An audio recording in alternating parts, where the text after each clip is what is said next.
Okay, hopefully we don't have the same trouble we had the previous recordings. Here's chapter 5.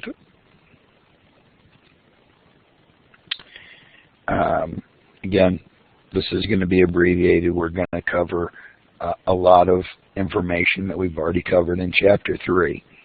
If you want to make sure that you do well in this course, make sure that you know chapter 3 extremely well.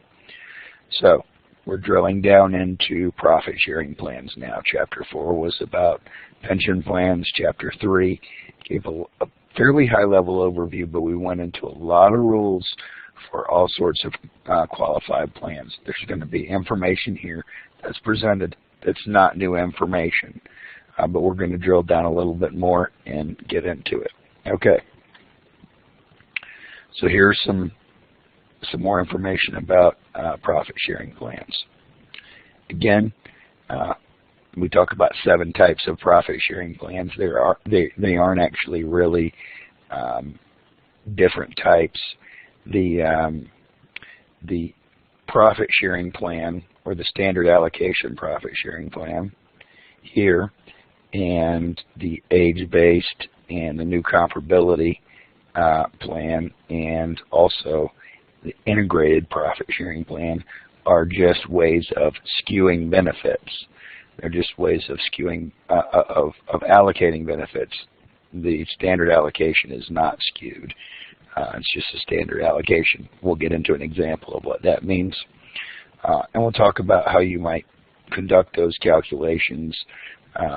Normally in the business world, you do this with the help of a retirement plan administrator, but you'll see how effective this can be. 401k plan is a feature of a profit sharing plan. It's not a separate type of profit sharing plan. They can either elect to have this, it's a COTA plan, or it's known as a contributory plan.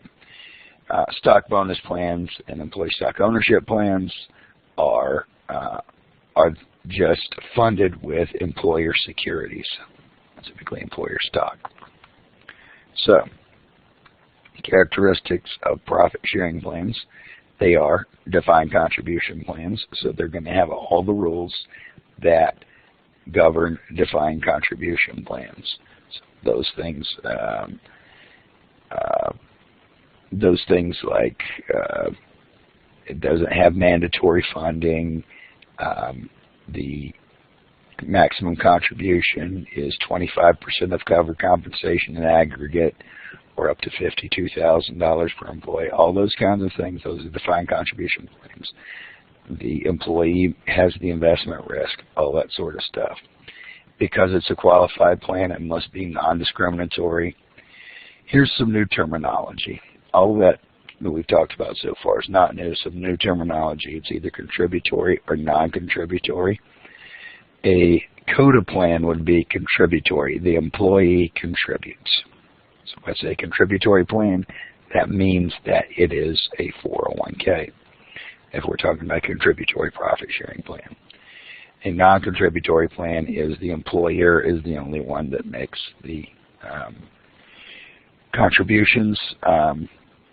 Therefore, it probably does not have the profit sharing plan does not have a 401k feature. Typically, though, when we say contributions, unless otherwise stated, that means they're employer contributions. Deferrals, and so that one's a little murky, contributions.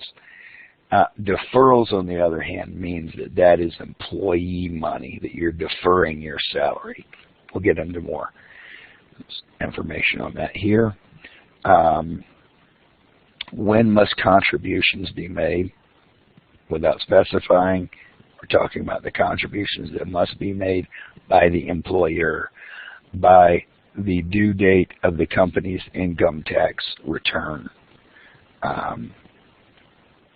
Contributions are discretionary. That means not mandatory, but must be substantial and recurring. They can't just happen once, or and so we don't need to worry about what that means. But more often than not, you should probably make some contribution if you're going to have a plan.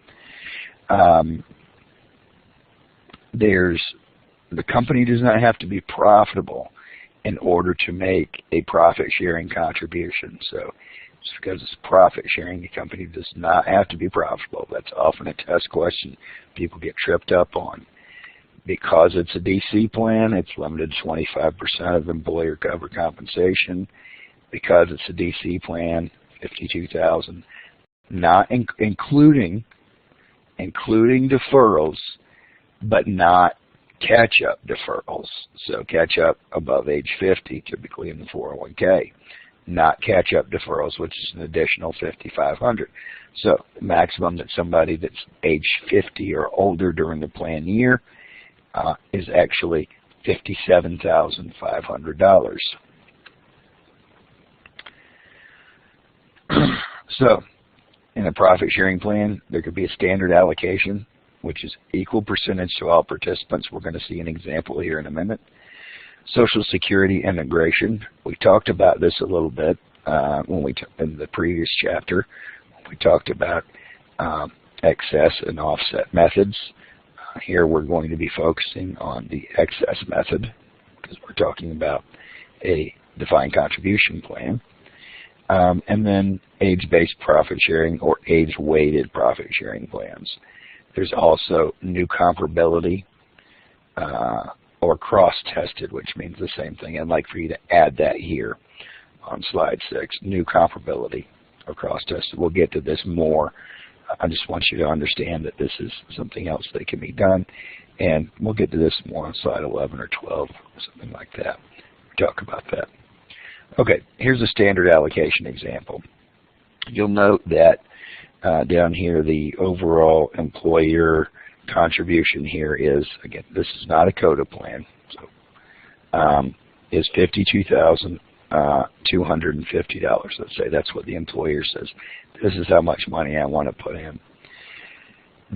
So what you do is, this is known as an employee census. I know who's the owner.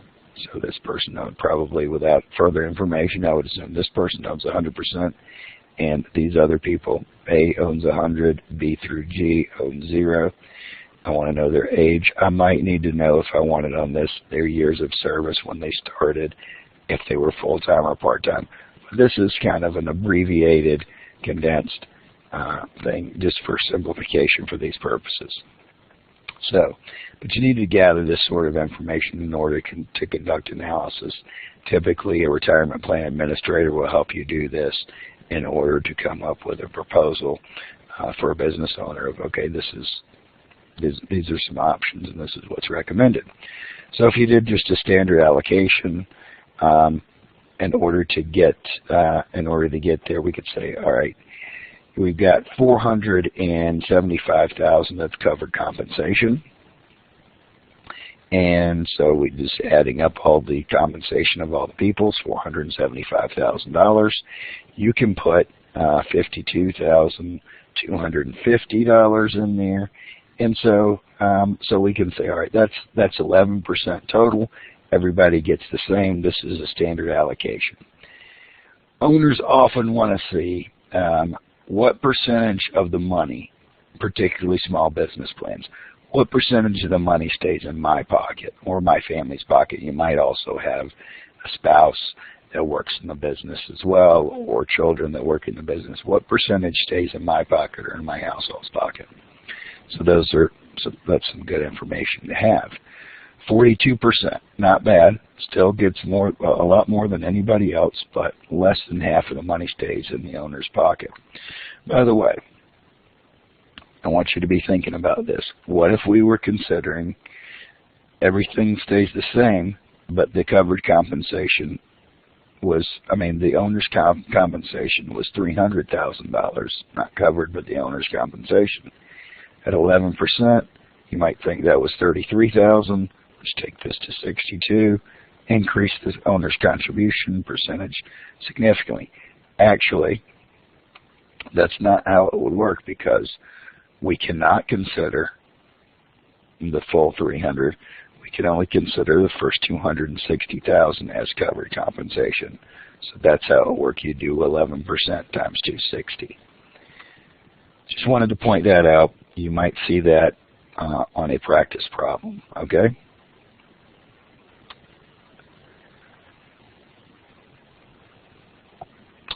an integrated plan. An integrated plan allows us to skew in favor of people that make more money, people that make above the Social Security wage base. So again, we're looking at assuming that the owner has means to fund, there's my mouse, about $52,000. We can say, all right, total available is $52,000. Everybody but the owner makes below the Social Security wage base. We would have this column called excess compensation. Only the owner has excess compensation. So basically, all of the excess contribution is going to go for the owner.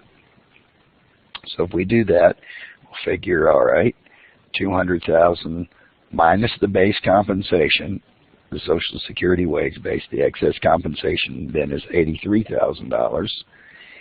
So we can have a permitted disparity of 5.7%. So the excess on the excess is 15.7. Here we end up with $24,731, which would mean, all right, I end up with, so I can do 10%, and the owner gets, for everybody but the owner gets 15.7%, but only on the excess compensation percentage. Gets 10% on the 200,000,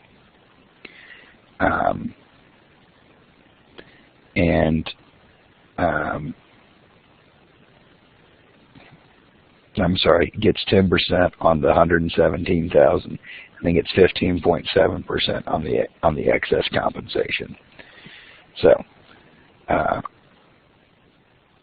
in this case, the owner gets in aggregate a little bit more than everybody else, 12.37%, and we've increased it from 42% to a little bit over 47%. So the owner's typically a little bit more happy. But there's other ways that we can skew as well, and we'll get into age-weighted, for example. So let's look at this age-weighted. So how does this work? Again, we have to have the employee census. We'll look at the owner's age and the ages of all the employees. We don't consider compensation other than as a multiplying factor. We don't skew based upon integrating with Social Security. But we design a discount factor based upon how far somebody is from retirement age. Here, the owner's 55 and is 10 years from normal retirement age. The second person, person B, is 45 years old and 20 years from normal retirement age. Let's take a look at how we get to these numbers. You see this number here, present value of $1. Well, there's some discount factor. In this case, they used 8% as a discount factor, and I'll show you how we did that here in a second. I'll zoom in so you can see it. So we looked at a rate of 8.5%. The owner is 10 years from retirement. There's no payment going on here when we're just discounting back. The future value at age 65 is $1. This doesn't matter which mode we use. I'll just say that this is an end mode calculation. So we're basically finding what is the present value of $1, assuming a discount. Basically, if I invested 44 cents today at 8.5% for 10 years, it would be worth $1 at age 65. That's how we figure that. Okay, so what would that be if we did the person who's 20 years from retirement? Person 20 years from retirement, you invest 19.5 cents today, and that will be worth $1 20 years from now, assuming we can get 8%. The person who's 25 years from retirement, we go forth, invest 13 cents today. So this is age-weighted. We're skewing in favor of the older people. The owner is older than everybody else. So this is how we came up with the numbers here. So we're just slicing it and dicing it different ways to see how much of the total we can keep in the employer's pockets. Now, assuming that the owner could afford to do it, the owner could afford to put $117,000 away. They're saying that the owner, based upon this percentage, we could do 44% of 200,000, 88,457. Couple of problems with that. This is a non-contributory plan, so that means that the employees are not contributing. So that's above $52,000. So the owner, first of all, the owner won't want to use that. Won't want to use these factors. So what we'll do is we'll say, all right, if we add up all these things to one here, add up all of this column here, you'll see, and total it out, you'll see that you're getting 75.5%. Or we can say this hypothetical column, the allocation factor, age-weighted compensation, 88,457 out of the total is 75.5%. So what we can do is say, all right, remember the owner only has a budget of $52,000. So how much can he put away for himself? We can multiply the 52,250 times this 0.755, so 75.5%. That owner ends up with a contribution of 39,465, and we keep going on down the line. You'll notice that we have a few asterisks here. And here's why. One of the things that we notice about this percentage is it's really high. And for top-heavy testing, we look at key employees, and we say, and for defined contribution plans, we're looking at something about 60% of the account balance. So 60% of the aggregate account balance in the profit sharing plan belongs to the key employees, then it is considered top-heavy. So if it's a top-heavy plan, we have to give these people down here who are getting less than 3%. We need to bring them up to 3%, at least 3% for everyone. These people above that, per people B, C, and D, are getting above 3% anyway. So I just need to bring people, the E, F, and G, I need to bring them up to 3%. So the 512 over 30,000, I would need to, rather than do that, I would say, all right, that needs to be 3%. I probably need to bring that up to, what is that, $900 is what that person needs to get. So there you go. All right. So we'll do some examples on this in class, but I want you to understand how this works. So here's a comparison of the retirement plans. Standard allocation, the owner gets 42%. The permitted disparity, the owner gets 47%. The age-weighted plan, the owner gets 75%. Now we would actually recalculate those numbers if the plan actually turned out to be top-heavy. It would not necessarily be top-heavy if the numbers hadn't skewed that way based upon past performances. Not this year's contribution that makes it considered top-heavy. It's the aggregate account balance. A new comparability plan. I told you we'd talk about this. This is also known as a cross-tested plan. Contributions are based upon employee classifications. And so the Internal Revenue Code, since we're talking about a DC plan, focusing on the contributions must not be discriminatory. And so you got to pass generally one of the two, either or, minimum allocation gateways in order to skew based upon class. the allocation rate is at least, for the non-highly comps, is at least a third of what it is for the highly comps. So the average allocation rate is at least a third. So one of the things we might consider is if we had a highly compensated person who we skewed down, that would bring down who we put in a different class than another highly compensated person.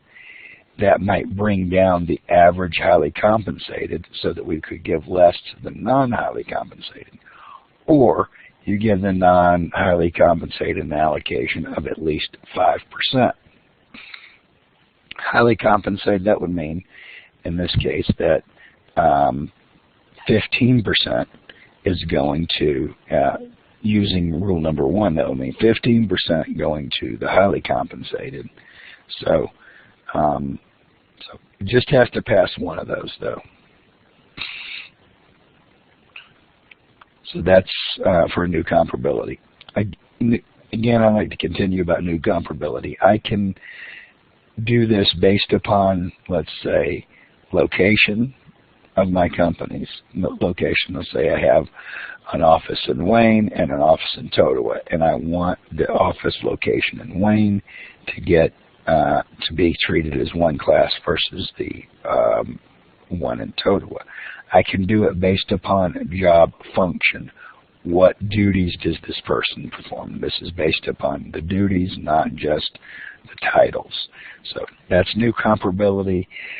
You do run a risk of new comparability being particularly scrutinized by the Department of Labor because this is the one that can be most abused. So we'll consider that.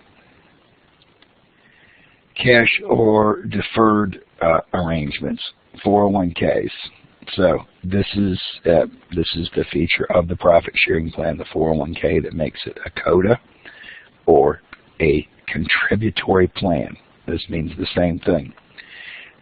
This is the most prevalent type of plan established today because it's employee funded.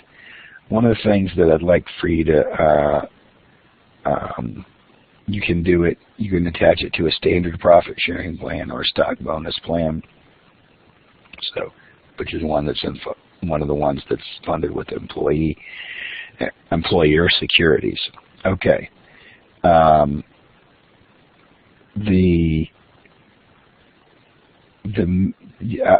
You can look this up, but I want you to just know this. It's limited to contributions in the code are limited to $17,500. Catch up is $5,500. If you turn 50, you have a birthday during the plan year, even if it's on the last day of the plan year, you've attained that age during the plan year, then you're eligible for the catch-up contributions.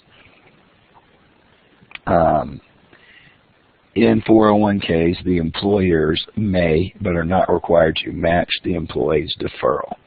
Now, there are situations, if the plan is top-heavy, that in order to still get away, let's say, or fails the ADP test, which we'll get into in a minute, then the employer may elect to make a mandatory sort of contribution that in the safe harbor plan, generally employer contributions, unless otherwise stated, are subject to vesting. In safe harbor plans, employer contributions are immediately vested. They are not subject to a vesting schedule. We'll talk about that more in a little bit. Who can have a 401k? Basically any sort of business type except for government entities. It didn't used to be that tax-exempt entities could do this. So, like private schools are usually tax-exempt. They're not for profit, but they're not government entities. Used to be that private schools were 403B only. Now private schools can actually have 401k. Public schools, which are government subsections of government entities, cannot have 401ks. They can only have 403Bs. They're fairly similar, as we talked about before. Corporations, partnerships, LLCs, sole props, basically every sort of business type. So we had C Corps, S Corps, all that sort of stuff. Tax exempt entities. It's all right. So, qualification requirements. Chapter 3, the same as for all other qualified plans. 21 and 1 in 1,000. The employee keeps their money at all times, not subject to investing. As I said before, employer contributions, which are considered safe harbor, they're failing coverage testing requirements. That is, then those are 100% vested. All other employer contributions, and unless otherwise stated, you should assume follow a vesting schedule. So here's an example. For somebody who's been here for 2 years, it doesn't make a lot of sense for them to have this amount of money in their 401k. But Wallace's 401k profit sharing plan has $200,000, the total balance. Of that, $60,000 is attributable to employer profit sharing plan contributions, $40,000 to earnings on that employer profit sharing, so $100,000. $39,000 is what Wallace deferred into the 401k. That's his money. And $21,000 is the earnings on that, so a total of $60,000. The remaining $40,000 of the balance consists of employer matching contributions. Doesn't say it's safe harbor. On the 401k plan, which also uses a graded vesting schedule of 2 to 6 years. Wallace has been there somewhere between 2 and 3 years. Doesn't matter if he's been there for 2 years and 11 months and 20 days. It's not 3 years yet. So Wallace has a certain portion of this balance will be subject to the vesting schedule. At 20%, he'll be 20% vested. If he were to leave today, how much would he get to keep? So we could ask, the question might ask, what is his vested balance? It could ask, if he left today, how much would he forfeit? Which would just sort of be the difference between the total account balance and the vested account balance. But you have to read the question. So let's go through an example here. I would like to point out that I wouldn't set it up exactly the same way that these people did. The employer contribution and earnings on it are going to be subject to the graded vest, are going to be subject to the vesting. This matching, because it didn't say safe harbor, is going to be subject to the graded vesting schedule. So I would actually have this employer matching contribution and earnings up here to get to a total of $140,000 that's subject to the graded vesting schedule at 20%. So that would be, if we did that, I'll go ahead and do the math for you. This is how I'd kind of set it up. I would do two subtotals. I would say 140, if I'd moved this up there, employer contributions and earnings, if they totaled $140,000, I would then multiply that by 20%, and I would get to $28,000 that is subject to the vested amount. The $60,000, I would do 39,000 plus the 21,000 equals 60. So I would add those 60 plus the 28 equals $88,000. I wouldn't have this down here. I would have it, as I said, I would have it up. I wouldn't have this down here. I would have this amount up there to get to the 28,000. That's how I would set it up. Keep 100% of what you put in. The employer, what the employer puts in, is subject to the graded vesting schedule. Okay.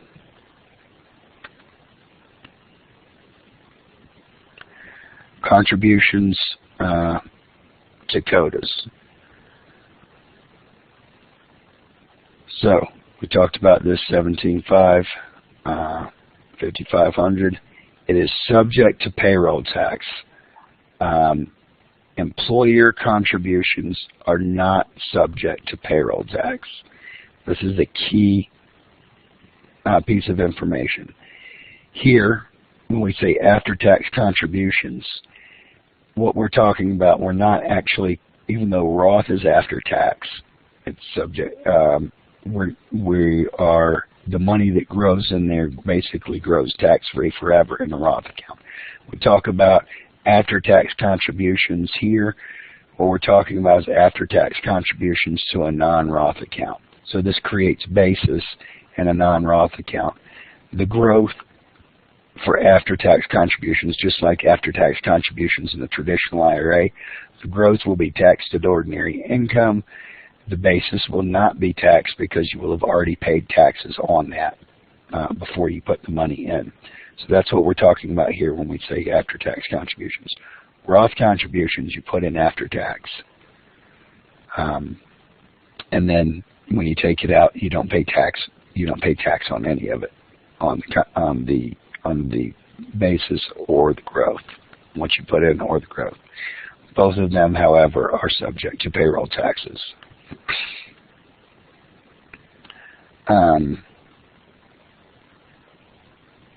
COTAs are not permitted to use Social Security integration. 401k plans not permitted to use Social Security integration.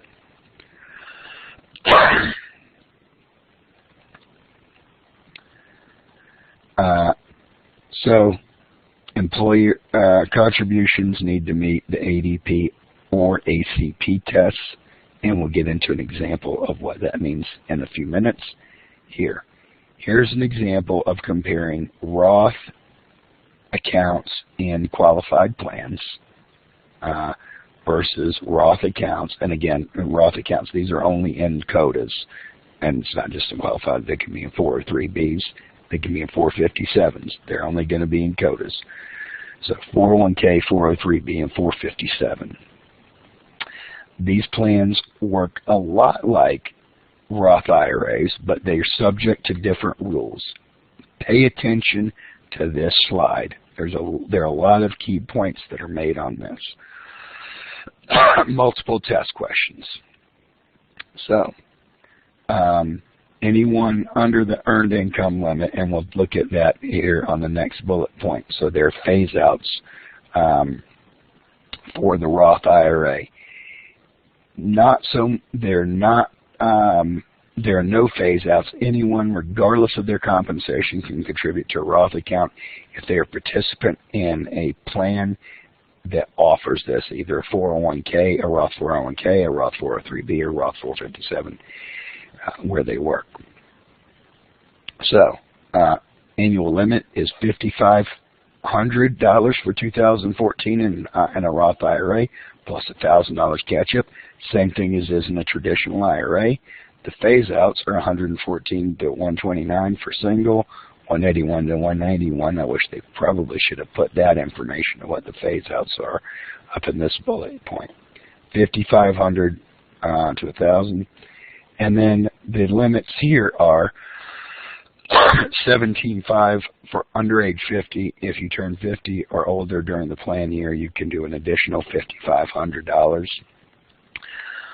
RMD, our required minimum distributions, are not required on Roth IRAs. They are required on Roth 401k, 457, 403b. So for the retiree, they are not required on Roth IRAs. When it becomes inherited, that person, the second generation, they must take required minimum distributions, and will, just like they would on traditional IRAs, and we'll get into what the rules on that are in Chapter 7, but that's just a little preview about that. So in the Roth account, they are required. How do you get around that? You simply roll over from a Roth and someone retires. You simply roll over or separates from service from the Roth 457, 401k, or 403b into the Roth IRA. and then you're not subject to the required minimum distributions, beginning at age 70 and a half. We'll get into that again more in Chapter 7. Requirements for qualified distributions, we'll get into this again in Chapter 7 as well. So, has to be 5 years and death, disability, 59 and a half, or first-time home purchases. One of those four things, death, disability, 59 and a half, or first-time home purchase, or. And 5 years. And for the Roth account, you don't have the first-time home purchase deal, but it's the same thing, death or disability or 59 and a half. You can take it out, and then the 5-year rule. We'll get into some examples about how this is calculated and how this is done in Chapter 7. If it is not considered a qualified distribution, for Roth IRAs, it is contributions are taken out first, then conversions, then earnings. Contributions, basis, then earnings. You must memorize this. This is the most beneficial to the account owner. If I have $100,000, which I put in, let's say, $25,000 of contributions to that Roth IRA over the years. I had it in there for 5 years, but I'm not 59 and a half. I'm not dead or disabled. So this deal, so it's not a qualified distribution.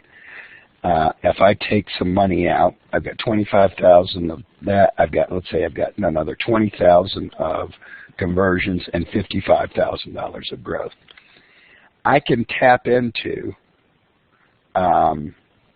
since I've already paid taxes on it, I can tap into the $25,000. I can take that contribution without paying any tax or any penalty, no tax or no penalty. I can tap into the conversion almost certainly without paying, depending upon when the conversion happened. I can do it without paying tax and maybe without penalty. Definitely without tax and maybe without penalty. I'm going to be taxed on the earnings, and I may have penalty on the earnings as well. That's in a Roth IRA. However, it is not so beneficial when you take it out of a Roth account. How do you get around this? Normally, if you're not an active participant, if you're in that plan anymore, if you just got it there, do the rollover and get the more preferential treatment. Roll it over from the former employer's plan into a Roth IRA.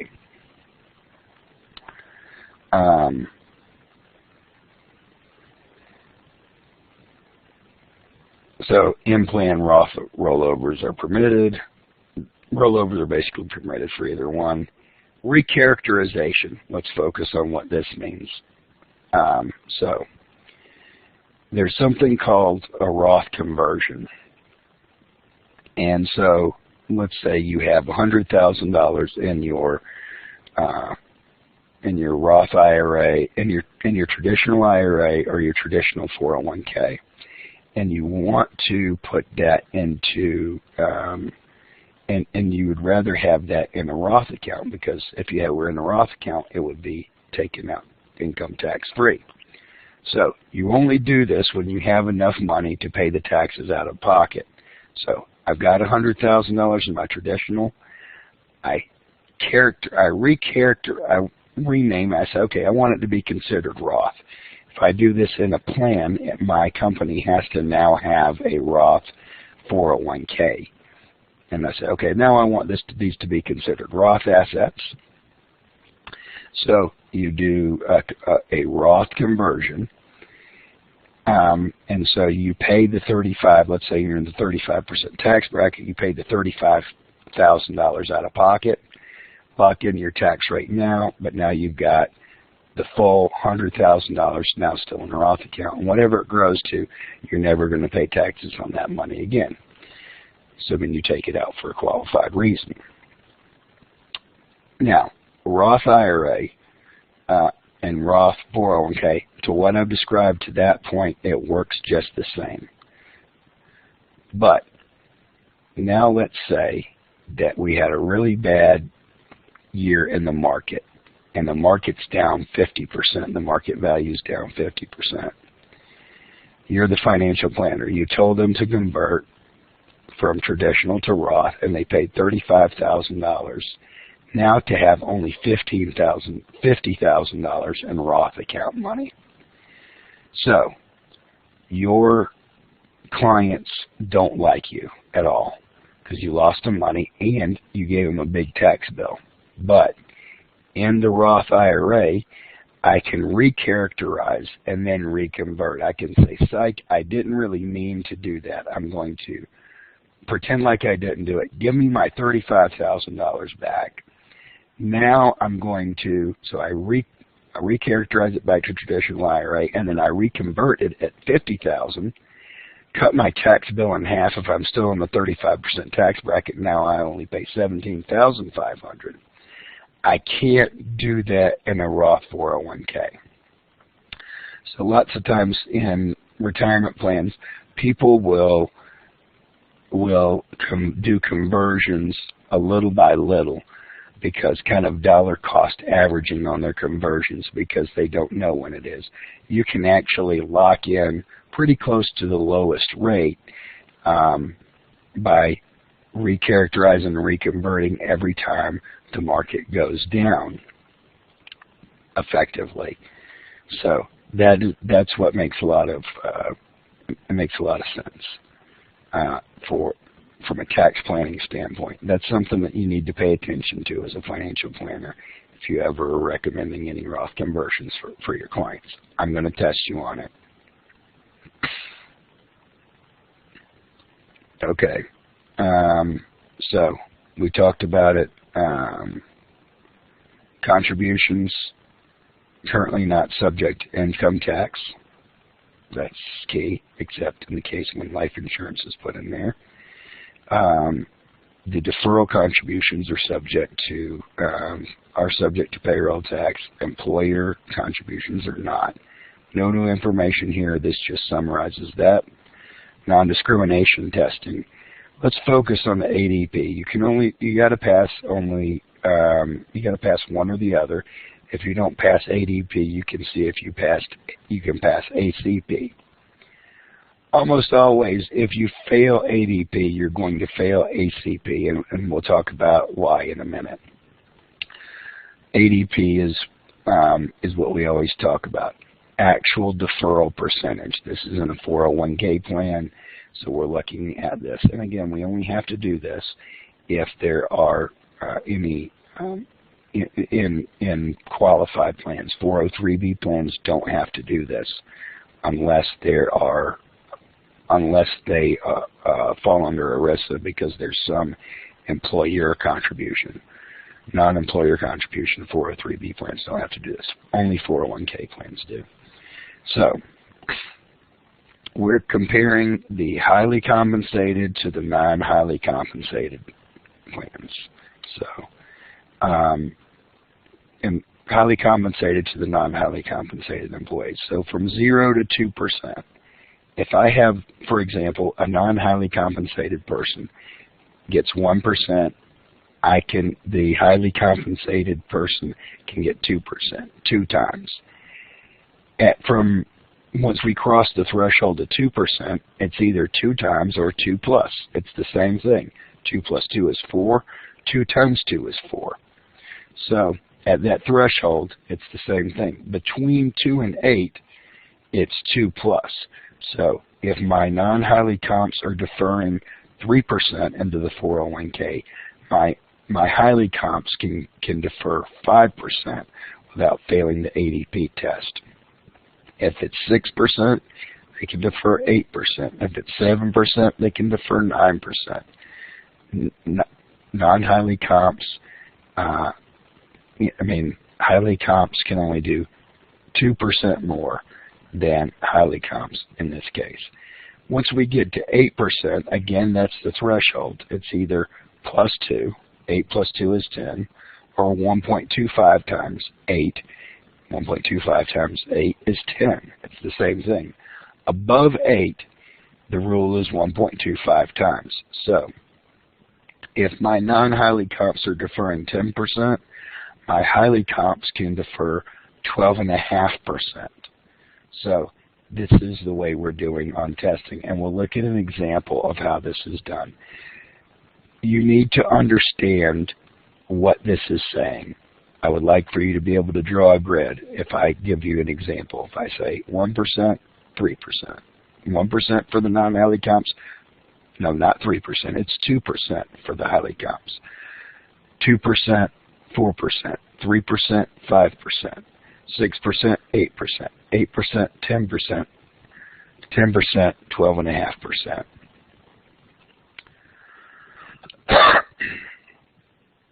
Okay. ADP example. Here we have 10 employees.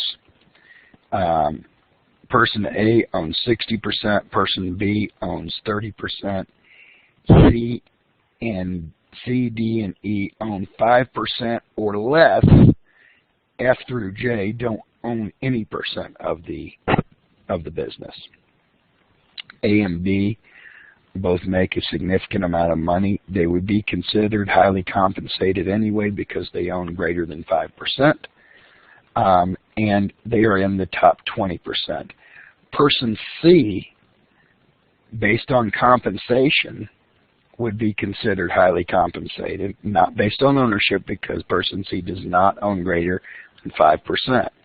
But based on compensation would be considered highly compensated unless we make the election that person C is not in the top 20% of compensated people.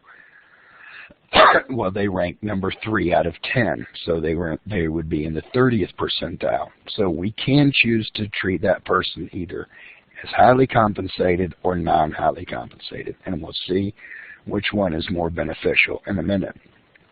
So let's look at this example, alternative A, without the election to treat person C as non-highly compensated.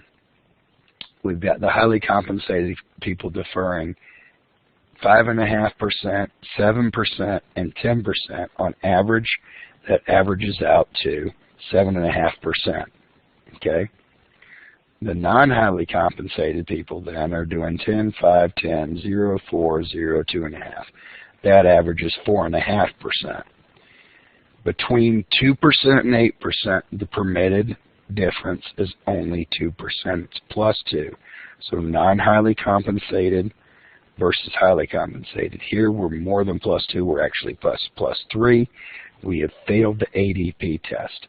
But if we consider this person C, if we consider that person non-highly compensated, that's going to then bring down the average of the highly compensated, and it's going to bring up the average of the non-highly compensated. So now, the average of the non-highly compensated, when we include C, is 5.19%. The average of the highly compensated when we exclude C is 6.25%. 5.19% as long as we're lower than 7.19% or 7.19% or lower, we are good. 6.25%. So now if we treat person C as non-highly compensated, we have to make that election, then this plan passes the ADP test. Okay. So, driving this point home, what I just said, employee C is highly compensated based on income alone. However, if the highly compensated, it means include in the top 20%, the person is not. All employees D through J are non-highly comp, no matter how you slice it. A and B are highly comp, no matter how much money they made because they own greater than 5%. So here it is, the first example, 4.5 plus 2 equals 6.5. This one fails ADP testing, but alternate B passes the ADP testing. So what do you do if you fail ADP testing? Well, you got to be within 2 in this example, or 1.25 if it's above 8%, or 2 times if it's below 2%. So what can we do in order to get to meet those guidelines? Well, we have to either bring down the highly compensated, or we have to bring up the non-highly compensated. The first 2 are going to focus on the on bringing down the highly compensated. So you just say, all right, you have to do basically a corrective distribution for your highly compensated people to bring them within, in this example, to bring them within 2. So if we had 7.5% and 4.5%, you'd have to do a distribution for the highly compensated people. Probably you'd have to do it just for the person who was contributing. Let me go back and see where we were. In this example, looking at alternative A, we'd probably just do that for the person. We would do this in alternative A. We would do it. People B and C would probably have to take out a little bit of money. So there you go. Person A would not. Corrective distribution, it wouldn't be considered a taxable deal. Or recharacterization. We can say, all right, that money that I put in, assuming it was a non-Roth account, or even if it was Roth, we're going to consider that an after-tax traditional deferral. So that doesn't count as a that doesn't count as a Roth or a pre-tax deferral. But it does count as a contribution. It does count as a contribution. So if you did number 2 to pass the ADP test, you would end up failing the ACP test. Or number 3 and number 4 focus on increasing for the non-highly compensated. So you can make a qualified non-elective contribution from the employer to the non-highly comps accounts, and that would be considered 100% vested. And so would a qualified matching contribution would be considered 100% vesting. We'll look more at what number ACP. We're not going to go into it. I'm not going to give you testing examples. We also consider employer matching contributions and after-tax contributions. Uses the same corrective procedures. So, the QNEX and the QMAX, qualified non-elective contributions or the qualified matching contributions. The QNEC, if I give 3% to everybody, regardless of if they contribute or not. So I'm going to flip back to the example here.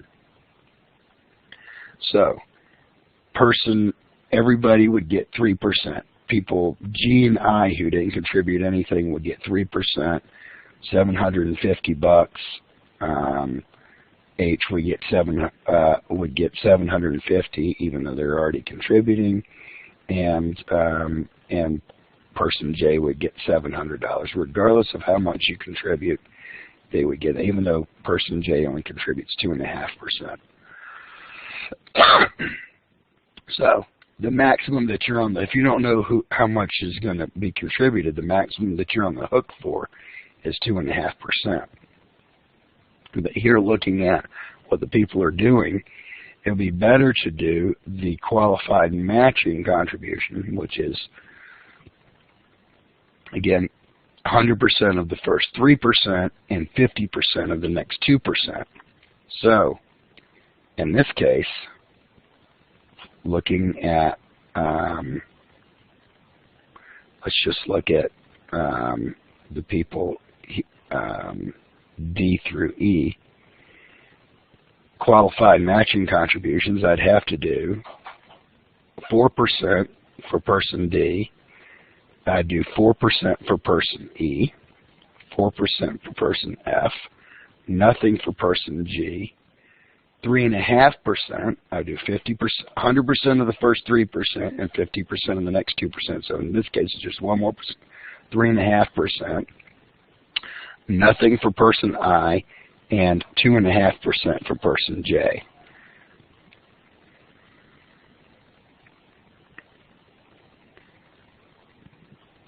Okay. So there you go. 100. This is safe harbor.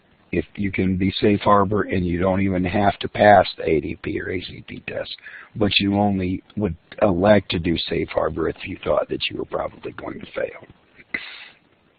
Or you can do qualified automatic contribution arrangement, a QACA. This is because we're trying to get, the government came out with this in the Pension Protection Act of 2006. This is new, relatively new, because to get people to increase the amount that they're saving for their own retirement. So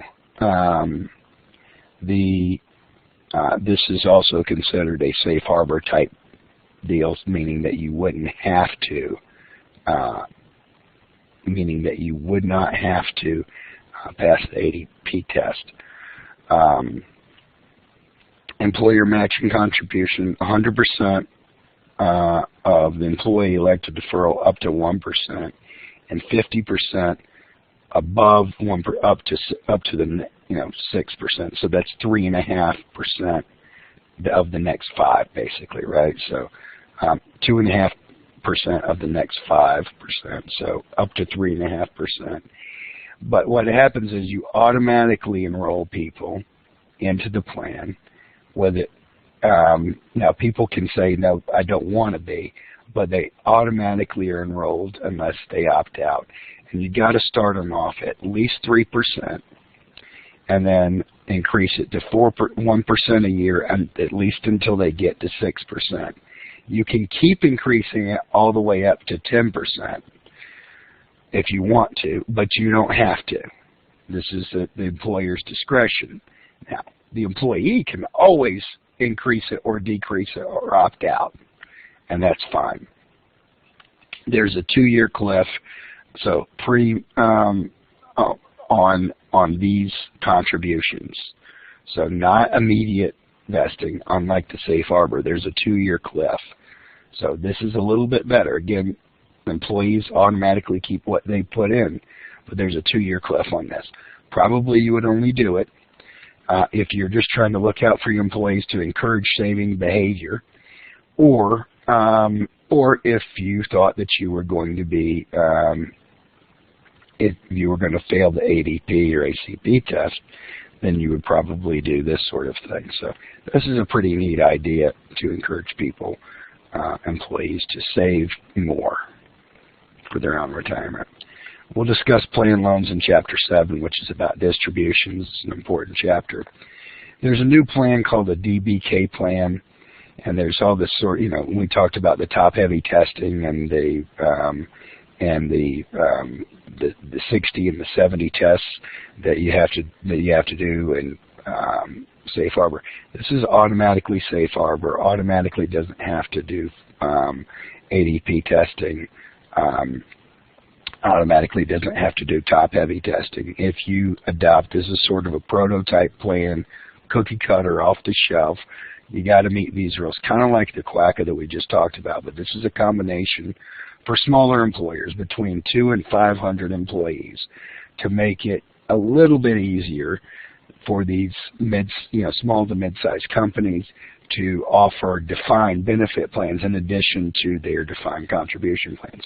You'll see that the formulas aren't all that superb, so they can always, if they want to add more, they can do more. So You only have to do one Form 5500. It's not two separate plans, so that reduces the administration costs.